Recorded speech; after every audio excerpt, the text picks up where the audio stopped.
Le valeurs populaires, le bas de Cărțan, veni farul Italiei. Le personnel principal, le capra. Le personnel secondaire, le trois escu coezoane, pe undeva pe fudușeni, le lui jmechero. Le capra vient la maison și îi spuse Iezilor cum ça. Băi, să nu deschideți ușa până nu mă veți auzi șante cum ça. Troaie, zic cu coezon, avem un la portă, ce scoze, v-am adus de potol. La care Iezi au răspuns în cor, très bien, mama. După care le capra, ça va. Le jmecherul, je viens la maison și chante comme ça. Troaie, zic cu coezon, avem un la portă. La care Iezi deștepți au spus, nu-i mama, e lui jmecherul. Lui jmecherul, je très nervos, lui jmecherul, je dete fugă la fiera și ascuți la limba, e retorne la maison și chante comme ça. Troaie, zic cu coezon, avem un la portă, ce scoze, v-am adus de potol. La care Iezi proști au deschis. Le premier s-a scus dans le dulap, le deuxième dans son pat, et le troisième petit Simono dans la sobă.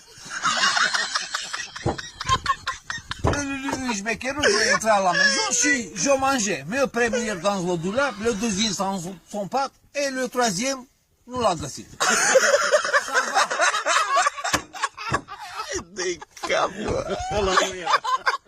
Le capra vient la maison, le petit Simonet ieși înainte și spuse comme ça. Mama, le jmecherul, je mange mon frère.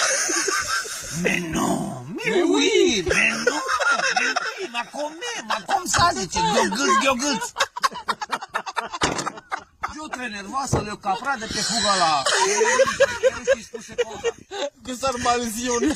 Le jmecherul. Jour duminică, veiem de duminică tradiționale sarmaliziune pe jur de bonzavi. Băi, ești nebun. La care lupul deștept a zis, nu viu. Le capra appliquait una tactique féminine. Le jmecherul, je viens duminică tradițional.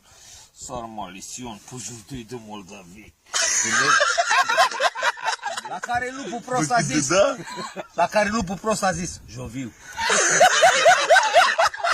De bă, deci ăsta e cea mai tare. Acum lui jmecherul și-o pregătit la costum și frac kilos de lac. Le capra, masă întinsă, potol din gros, grop adânc, foc puternic tros, un foc, lupul mort. Morala. Într-o noapte luminoasă, frumos calcă o domnișoară trenul.